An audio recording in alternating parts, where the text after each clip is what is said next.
दोस्तों, American TV channel है fox news और ब्रेट बेयर हैं टेलीविजन एंकर। उनको अमेरिका में देखा जाता है, सुना जाता है, उनकी बात समझी जाती है। उन्होंने Israeli prime minister Benjamin Netanyahu का एक इंटरव्यू लिया और उस इंटरव्यू में बेंजामिन नेतन्याहू ने कुछ ऐसे खुलासे करे कि लोगों की आंखें फटी की फटी रह गई।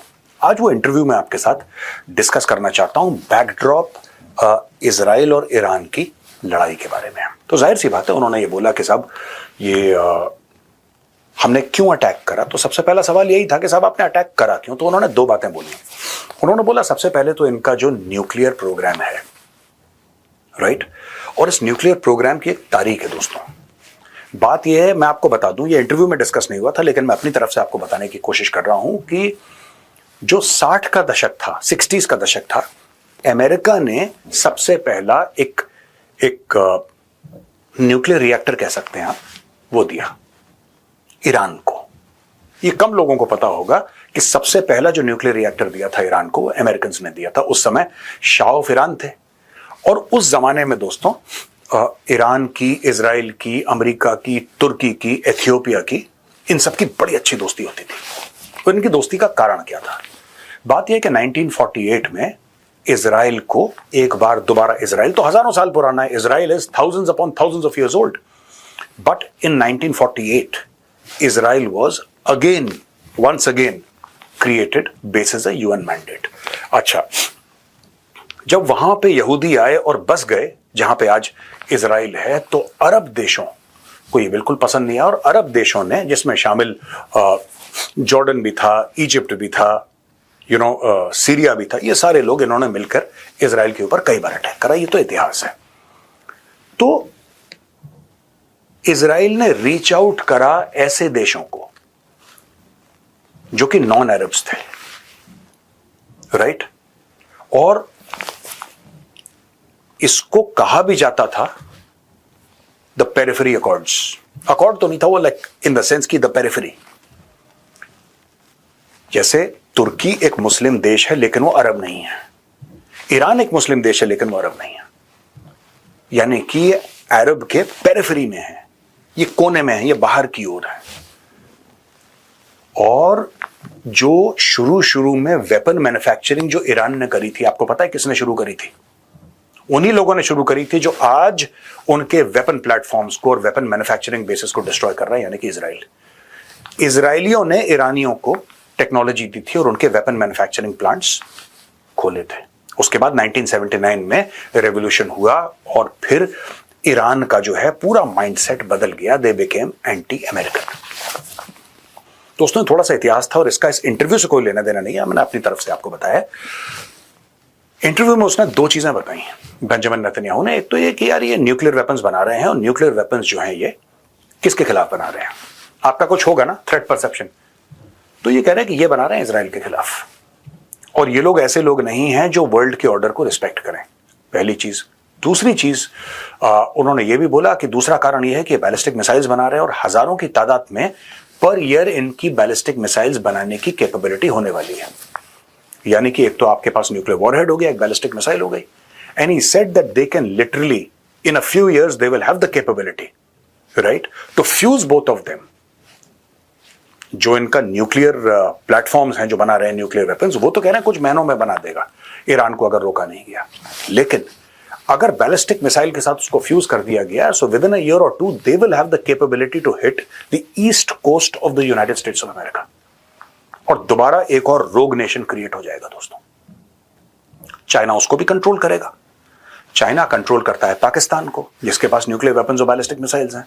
चाइना कंट्रोल करता है नॉर्थ कोरिया को, जिसके पास न्यूक्लियर वेपन्स और बैलिस्टिक मिसाइल हैं। ये चाइना के तरकश में तीसरा तीर। और इनकी फॉरेन पॉलिसी इंडिपेंडेंट नहीं है। अभी तो थोड़ी बहुत ईरान की इंडिपेंडेंट है। पाकिस्तान की foreign policy is largely dictated by America and to some extent dictated by China. ये सब बिके हुए हैं। नॉर्थ कोरिया का भी यही हाल। It is totally dependent upon China for all its needs. Highly sanctioned states हैं both Iran and North Korea. तो उसका यह कहना है कि जो ज्यूइश स्टेट ऑफ इजराइल, वो तो अंडर थ्रेट है ही, America is also under threat. फिर उन्होंने यह भी कहा कि ट्रंप को असैसिनेट करने का प्रोग्राम भी तेहरान में बना था।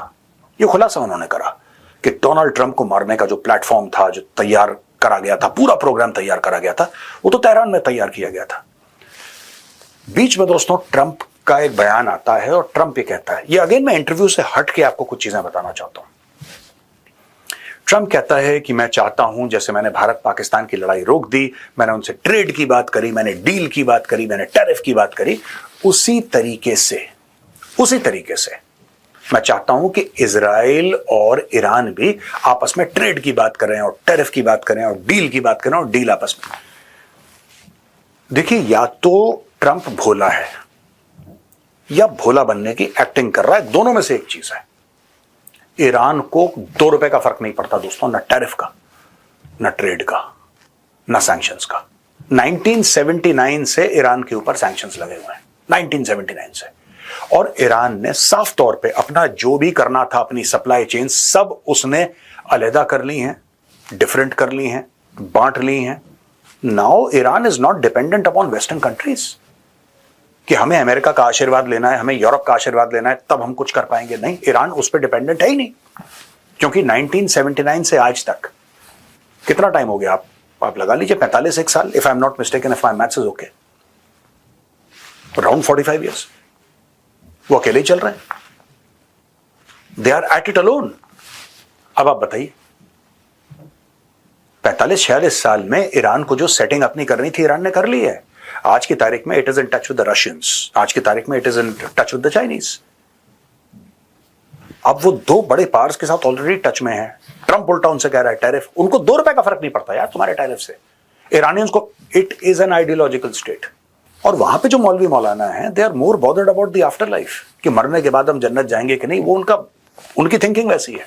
आप उनको क्या टैरिफ की सुना रहे हैं और क्या आप उनको ट्रेड की सुना रहे हैं, क्या आप उनको डील की स्टोरी सुना रहे हैं जो वो सुन लेंगे। तो यहां पे मुझे लगता है कि या तो ट्रंप मासूम है या मासूम बनने की एक्टिंग कर रहा है, मुझे नहीं पता, आई डोंट नो। अच्छा, और भी कई सारी चीजें हैं कि अटैक्स हो रहे हैं दोस्तों। यहां पे देखिए साहब, ये बात करा है कि ईरान में 128 लोग मारे गए अभी तक, और वो फिगर बढ़ रहा है, हर घंटे वो फिगर बढ़ रहा है, और 11 इजरायली मारे गए टोटल। ये बात भी तय है कि जो ईरान अटैक कर रहा है वो रेजिडेंशियल एरियाज में कर रहा है, रेजिडेंशियल एरियाज में कर रहा है। और ये बात भी तय है कि जो इजराइल ने करा था, आपको ये खबर तो ईरान ने ही बोली ना कि हमारे इतने फौजी मार दिए, हमारे इतने फौजी जर्नल मार दिए, हमारे न्यूक्लियर साइंटिस्ट मार दिए। तो दोस्तों, यहां पे जो इजराइल अटैक कर रहा है वो स्पेसिफिकली मिलिट्री टारगेट से न्यूक्लियर साइंटिस्ट को मार रहा है। वहां पे जो ईरान पलटवार कर रहा है या ईरान हमला कर रहा है इजराइल के ऊपर, वो आम पॉपुलेशन को क्यों मार रहा है, इसके ऊपर भी एक बहुत बड़ा एक जिसको कहते हैं एक स्ट्रेटेजी है, कि यानी कि इतने आम लोगों को मारो कि पब्लिक में एक जिसको कहते हैं रोष हो जाए, पब्लिक में गुस्सा है और पब्लिक अपनी गवर्नमेंट को फोर्स करे कि तुम ये सब रोको। यहां अचानक ईरान ने बोल दिया है कि अगर तुम हमारे ऊपर हमला नहीं करोगे तो हम भी तुम्हारे ऊपर हमला नहीं करेंगे। ईरान ने एक मैसेज इजराइल को दिया है। ये कमजोरी की निशानी है दोस्तों, ये कमजोरी की निशानी है, राइट। ये बोलेगा, देखना, ये वही काम करेगा जो पाकिस्तान ने करा है कि अगर तुम हमारे ऊपर हमला नहीं करोगे तो हम भी सीज फायर चाहते हैं, हम भी अमन चाहते हैं। और जैसे ही अगर गलती से इजराइल कह देता है हां सीज फायर को, तो ईरान क्या करेगा, हम जीत गए, जैसे पाकिस्तानियों ने बेवकूफी करी थी अपने टेलीविजन पे, हम जीत गए परेड वरेड, एक तो ये करेगा। ये है इनका पैटर्न जो है, mindset, it is the same. Number 1। Number 2, जो सबसे बड़ा फर्क है पाकिस्तान और ईरान के बीच में, कि ईरानी अभी तक, ठीक है, ईरानी सरकार अभी तक बिकी नहीं है। पाकिस्तानी लेट जाते हैं। पाकिस्तानी दोस्तों, उनको आप पैसा थोड़े डॉलर दे दो, पाकिस्तानी लेट जाते हैं जमीन पे। ईरानी अभी तक उस गंद में नहीं पड़े। उनके और गुनाह होंगे 100, लेकिन इस गंद में नहीं पड़े कि किसी ने 4 पैसे दिए और उनकी रेजिम लेट गई। लेकिन हां, ईरान के अंदर बड़े गद्दार और धोखेबाज हैं। मैं ऐसा क्यों कह रहा हूं, ये एक बड़ी इमेज वायरल हुई कि एक दीवार के अंदर छेद है। मैं आपको सिर्फ बता रहा हूं दोस्तों लड़ाई कैसे हो रही है। एक दीवार के अंदर छेद है, बड़ी इमेज वायरल हुई और लोग कह रहे हैं कि देखो यार, क्या टेक्नोलॉजी है इजराइल की, क्या टेक्नोलॉजी है इजराइल की। इजराइल ने वहीं पे मिसाइल मारी जहां पे बंदा था। इजराइल को पता कैसे लगा, मैं यही कहना चाहता हूं, बार बार मेरा यही सवाल है, इजराइल को पता कैसे चला बॉस कि उस कमरे के अंदर वो बंदा सो रहा है। कभी आपने सोचा? क्या मोसाद इतना ज्यादा फैला हुआ है ईरान के अंदर कि उनकी धड़कनें पढ़ लेता है? नहीं, ऐसा नहीं है। जब इजरायली पैसा फेंकते हैं, राइट, तो इंडिविजुअल्स बिक जाते हैं। मैं फिर आपसे कह रहा हूं, स्टेट अलग है, इंडिविजुअल अलग है। स्टेट वो नहीं है ईरानियन स्टेट जो कि पाकिस्तानी स्टेट की तरह है कि आसिम मुनीर के मुंह पर डॉलर मारे और जमीन पे लेट गया वो ना, वो ईरान में पॉसिबल नहीं है। But at an individual level अपने देश के साथ गद्दारी करने वाले ईरान के अंदर बड़े सारे हैं। वरना ऐसा कैसे हो सकता है कि पूरी की पूरी मोसाद की टीम अंदर चली गई और दिनों दिन हफ्तों हफ्ते वो ईरान के अंदर रहे, और जहां पे उनकी सरफेस टू एयर मिसाइल्स थी, जहां पे रडार थे, वहां पे उन्होंने वेपन्स अपने फिट करे, तेल अवीव से बटन दबाया, यहां पे पूरा रडार स्टेशन उड़ गया, ये सरफेस टू एयर मिसाइल्स उड़ गई उनकी पूरी, और फिर उनके 200 जहाज अंदर आए और तेहरान के ऊपर नाच रहे हैं, मंडरा रहे हैं। ये कैसे हुआ? ये सिर्फ टेक्नोलॉजी का और इंटेलिजेंस का खेल नहीं है बॉस। भारी मात्रा में ईरानी ऑफिशियल्स मिडिल लेवल के, सीनियर लेवल के बिके हैं। उन्होंने अपना जमीर बेचा है without selling themselves. This operation was not possible. ये राइजिंग लाइन जो था ये पॉसिबल था ही नहीं। ईरान के अंदर के लोग मिले हुए हैं। आखिरी में दोस्तों एक बात मैं बताना चाह रहा हूं, जो इस इंटरव्यू में बेंजामिन नेतन्याहू ने बोला ईरान के लोगों को कि आप अच्छे लोग हैं, यू आर गुड पीपल, और हमारी आपके साथ दुश्मनी नहीं है। हमारी दुश्मनी आपके जो टॉप लेवल के लोग हैं जो टेररिज्म फैला रहे हैं उनके साथ है। और फिर नेतन्याहू ने एक बात यह भी बोली कि बॉस उखाड़ फेंको उन लोगों को। और आज की तारीख में मैं आपको बताऊं, जो ईरानियन स्ट्रीट है, जो ईरान की आवाम है, वो अपने लीडर से बहुत परेशान है, बहुत ज्यादा परेशान है दोस्तों, बहुत ज्यादा परेशान है। यहां तक परेशान है कि वो लोग दुआएं मांगते हैं कि कब इनको उखाड़ फेंको और हमारे यहां डेमोक्रेसी हो। ये बात सच है। और आने वाले दिनों में ये भी मेरी बात मैं आपको प्रूव करके बताऊंगा इसी प्लेटफॉर्म में कि वहां पे क्या क्या हुआ है। रेजीम चेंज जरूरी है अगर मिडिल ईस्ट में आपको अमन चाहिए। जब तक रेजीम चेंज नहीं होगा वहां पे कुछ नहीं होने वाला।